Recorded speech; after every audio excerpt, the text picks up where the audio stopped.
నేను వదిలేద్దామన్నా ఇది నన్ను వదలడం లేదే. ఇట్లయితే కాదు కానీ బాబా దగ్గర పోదాంపా. నేను రాను. నువ్వు రాకపోతే నా మీద ఒట్టే. చెప్పు తల్లి, ఏంటి నీ సమస్య? మా ఆయనకి ఎంత చెప్పినా మందు తాగడం మానట్లేదు స్వామి. ఇంతకి నీ పేరేంటి నాయనా? ప్రశాంత్. ఇప్పటి నుంచి నీ పేరు ప్రశాంత్ కాదు, ప్రశాంత్ నీల్. ఇదిగో నాయనా, ఈ పవిత్ర జలాన్ని మీ ఇంట్లో జల్లు, అన్ని పవిత్రమవుతాయి. ఇంకటి నుండి ఇది ఇల్లు కాదు, స్వర్గం.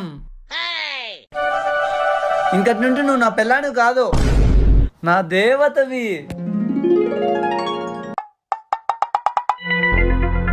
ఇంకటి నుండి ఇది ముందు కాదు, అమృతము.